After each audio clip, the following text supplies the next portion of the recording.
Tonight show Terryhind Hik Kims Bu Kader Ani Bersesizlij Tanik Alma Misty.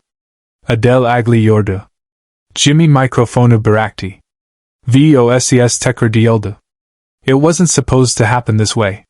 The rundown was clear. Adele performs Someone Like You, takes a bow, sits for the interview segment, and raps. Clean. Professional. Perfect late-night television.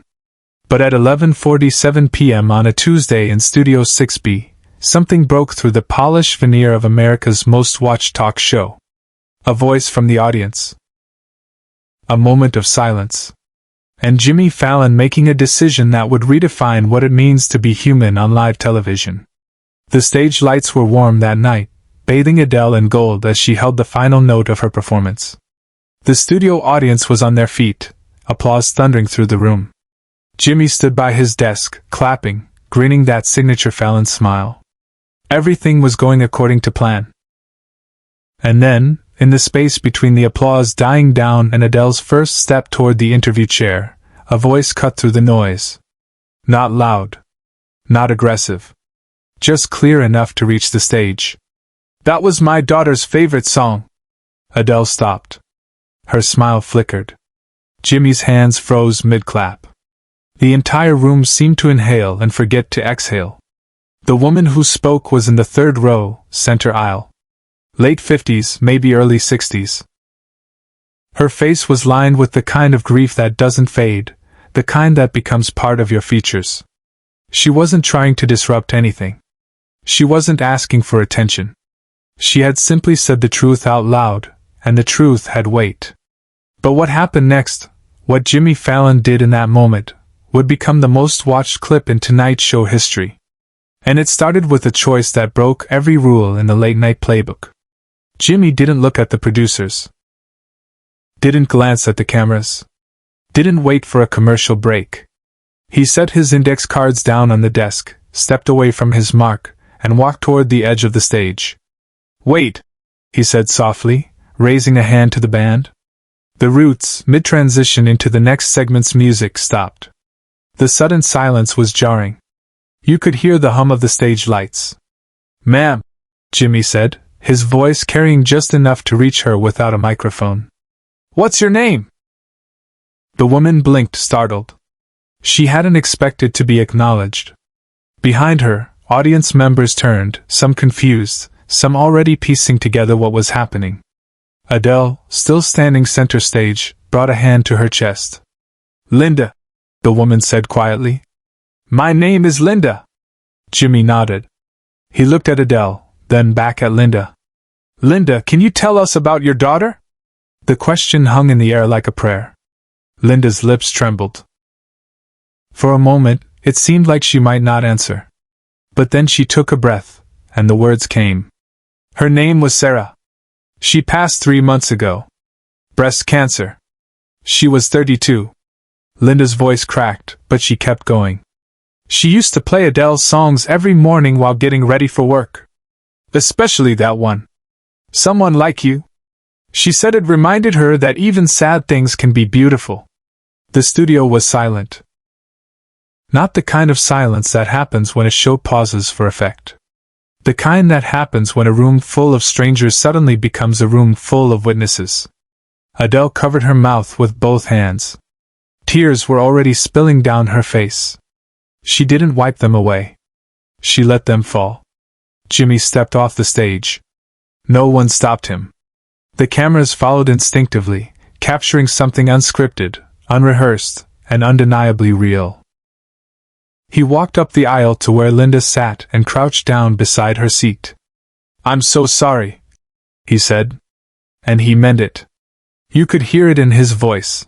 The weight of those words, stripped of performance, stripped of persona. Just one human being acknowledging another's pain. Subscribe and leave a comment, because the most powerful part of this story is still ahead. Linda reached into her purse with shaking hands and pulled out a small photograph. It was worn at the edges, the kind of photo that's been held too many times. She handed it to Jimmy. He looked at it for a long moment. A young woman with bright eyes and a wide smile. Sarah. She looks like she had a beautiful spirit. Jimmy said quietly. She did, Linda whispered. She really did. Jimmy stood slowly, still holding the photograph. He looked back at the stage, at Adele, who was now sitting on the edge of the platform, wiping her eyes with the back of her hand. He looked at the audience, at the cameras, at the crew frozen in place. And then he made another choice. Adele, he said, his voice steady but soft. Would you sing it again? For Sarah? The question wasn't a request. It was an offering. A chance to turn a moment of pain into something sacred. Adele nodded. She didn't speak, couldn't speak. She just stood, took the microphone from its stand, and closed her eyes. The room was so quiet you could hear the faint hum of the city outside. And when Adele began to sing, something shifted. It wasn't a performance anymore. It was a ceremony. A farewell. A tribute to a woman none of them had ever met but all of them suddenly knew. The first notes of "Someone Like You" filled the studio, but this time, they sounded different. Slower. Heavier. Every word carried the weight of grief and love intertwined. Adele's voice cracked on the line. Never mind, I'll find someone like you. And she didn't try to fix it. She let it break. She let it be imperfect. She let it be human. Jimmy stood beside Linda, still holding Sarah's photograph. He didn't move. Didn't interfere. He just stood there, a silent anchor in a sea of emotion. In the audience, people were crying openly now. The camera operators, the sound engineers, even the Roots, stoic professionals who'd seen it all, were wiping their eyes. This wasn't television anymore. This was something else entirely. When Adele reached the final chorus, Linda stood. She didn't plan it. Her body just moved, rising from her seat as if pulled by something invisible. She placed a hand over her heart, and closed her eyes, swaying slightly to the music. And then, without warning, the entire audience stood with her. One by one, row by row, they rose to their feet. Not to applaud. Not to cheer. Just to stand. To bear witness. To say without words, "We see you. We're here with you." Adele finished the song and opened her eyes to see a room full of people standing in silence. She lowered the microphone slowly, tears streaming down her face. She looked at Linda, who was sobbing now, and mouthed two words. "Thank you." Jimmy walked back onto the stage. He still held Sarah's photograph. He looked at it one more time, then gently handed it back to Linda, who clutched it to her chest like a lifeline. "We're going to take a quick break," Jimmy said quietly into the camera. His voice was thick with emotion. "But before we do, I just want to say, tonight wasn't about a show. It was about remembering someone who mattered. Sarah, wherever you are, your mom loves you. And so do we." The cameras cut to black. But backstage, the story was just beginning. Because what happened after the cameras stopped rolling would reveal the true character of Jimmy Fallon, and change Linda's life forever. The audience filed out slowly, many stopping to hug Linda on their way past. Adele came down from the stage, mascara streaked across her face, and embraced her without a word. They stood there for a long time, two strangers bound by grief and music. Jimmy waited until the studio had mostly cleared. Then he approached Linda, who was sitting alone in the third row, staring at Sarah's photograph. "Linda," he said gently, "can I talk to you for a minute?" She looked up, surprised to see him still there. "Of course." Jimmy sat down beside her, right there in the audience seats. No cameras. No crew. Just two people talking. "I need you to know something," he said. "What you did tonight, what you shared, that took courage. And it meant something. Not just to Adele. Not just to everyone in this room. It meant something to me." Linda shook her head. "I didn't mean to disrupt." "You didn't disrupt anything," Jimmy interrupted gently. "You reminded us why we do this. Why any of this matters. Television, entertainment, all of it, it's supposed to connect us. To make us feel less alone. And tonight you did that in a way I never could. He reached into his jacket pocket and pulled out a small notebook, the same one he uses to jot down jokes and ideas during the show. He tore out a blank page and handed it to Linda along with a pen. "Write down your address," he said. "I want to send you something." Linda hesitated, then wrote it down. "You don't have to do that." "I know," Jimmy said. "But I want to."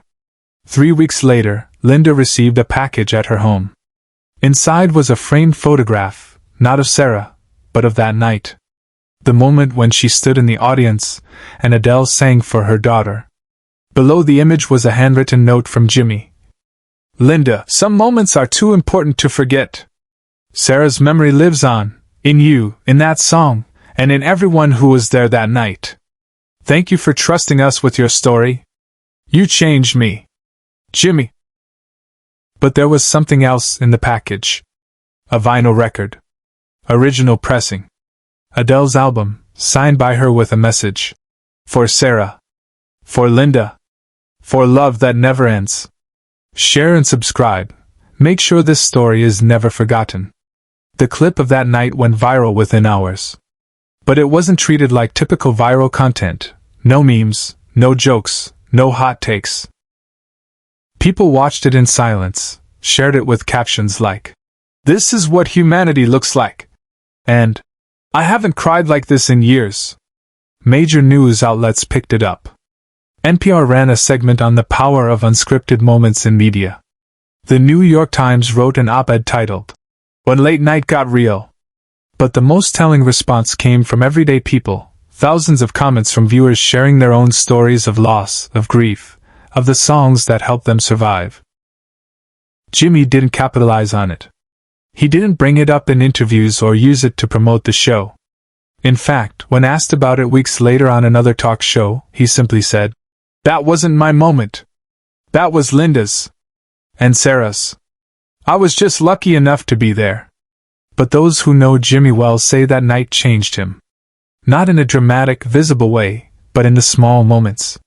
He started reading more audience letters personally. He began incorporating more real, unscripted interactions into the show. And whenever someone in the audience looked like they had something to say, he'd pause. He'd listen. Because Jimmy Fallon learned something that night that no amount of ratings or viral clips could teach him. The most powerful thing you can do on television isn't to make people laugh, though that's important. It's to make them feel seen. To remind them that their pain matters. That their stories matter. That they matter. Linda and Jimmy stayed in touch. Not publicly. Not for show.